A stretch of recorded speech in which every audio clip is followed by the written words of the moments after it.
Queen of Tax Deeds, Sandra Edmond with your Tip Tuesday. All right, so in today's Tip Tuesday, we're going to start off here on my website, queenoftaxdeeds.com, where you get plenty of information. If you need any resources, I've got really good homepage. I've got a start here page if you're just starting with some really great information. And as you can see as well, we've got information about our 2-day field trip on here and other programs that we offer as well. The Start Here page is really good because it's got really great information for people who are just getting started. But I wanted you to come over here. We're about to relaunch this website, so it's going to look a little bit different next time you come on here. But this is the County Links page, which is also a very popular page on my site. And on the County Links page, I've got links to every county in Florida as well as every state. You just go down here to the Find Your County link here. You'll be able to do other states outside of Florida. So Florida has 67 counties, and I've got them organized by property appraiser, tax collector, and CC for clerk of court. So we're going to go ahead and go to a tax deed page, and I'm going to go ahead and go through my first tip here for Tip Tuesday. This is St. Lucie County, which is the area that I first started purchasing tax deeds in. So why not start in St. Lucie County? Because I know a lot of times I do Central Florida, I do Orlando, which has a really good site, so sometimes I'm partial to that one. But we are in St. Lucie County today.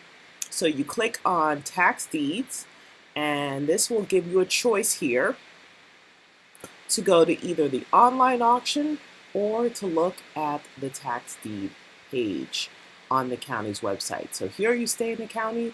This one you go off the county's website to a third-party company that is doing the tax deed sale for St. Lucie County. All right, so let's go ahead and pull up, for example, an auction calendar here. And we'll skip ahead here, and we see like in August, they've got an auction going on August 2nd, August 23rd. And you know, the further you go into the future, the fewer auctions you're going to see, just because they haven't started working on those sales. But my tip today I wanted to go over is that sometimes I get these questions from people, and I've got a rather interesting question, which is, what if there are two bids on this online auction? Let's say you're bidding at an online auction, and there are two identical bids being placed on the same property. What happens then?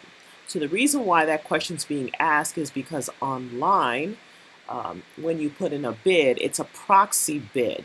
So you basically tell the computer what is the most you're willing to bid, and the program will bid for you as if you were there. So it knows what everybody's numbers are, and it will follow that pattern as if you were bidding for yourself. So what happens if two people put in the same identical bid?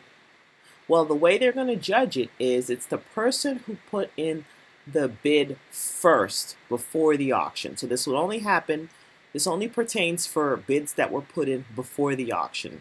So if you went on before the auction and you put in your proxy high bid amount, and let's say you decided your high bid was $50,000 and someone else put in $50,000 before you did, they're going to tell you that you've been outbid, and they're only going to go with the highest, the one that put the highest number first. The one that put the $50,000, the identical bid first before the auction.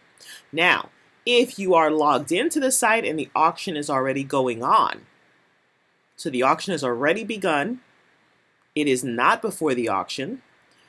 If that happens and two people enter the same bid, the bid entered first would be deemed the current high bidder. So it has to be the one that is placed first. That one will be considered the high bid. So someone is going to be entering theirs in first. So they go with whoever enters it in first. And if you happen to be the second one that enters it in, even if it's a millisecond later, they're just going to say, sorry, you don't have the current high bid. And then you'll have the opportunity to go ahead and put in another number so that you can raise your bid. Okay?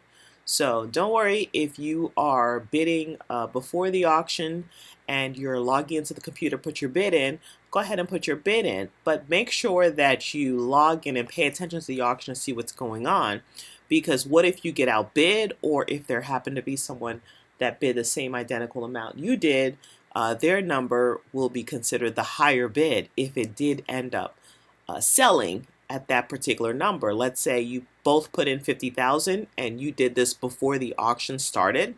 You told the proxy bid 50,000. Then the person that put in their bid first, theirs would be considered the high bid. However, you can sidestep that by logging into the auction and watching the sale. And if you do see that it is going to tie at the number you put in, then it's a good idea to go ahead and launch an actual live bid. Right there on your computer, you can go ahead and put in a bid, even if you've used the proxy bid, if they've gone over your number or they're at your number. So that's probably the best thing to do, is just make sure you follow it, even if you do have already done your bid through the computer. So anyway, online auctions are cool. They're great because we get to stay home.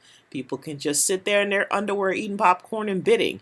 But you know the problem is the whole world is on the online auctions, and it just takes so much longer, these online auctions, to go on. Like the auction could start at like 8 a.m. like this one here, and if there are like 30 properties or 60 properties, this thing can go on for hours. It depends on the level of activity at the sale as well. Anyway, I hope that answers your questions, for those of you that were asking questions about that. And don't forget to go to my website, queenoftaxdeeds.com.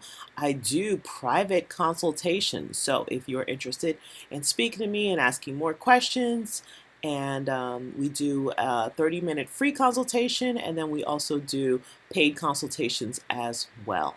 So usually when I do the 30-minute consultations, I go on much longer than 30 minutes, okay? So anyway, have a great day and happy investing. Don't forget to subscribe and follow me on Instagram, Facebook, and be sure to like this video if you want to see more videos like this one, and subscribe on YouTube.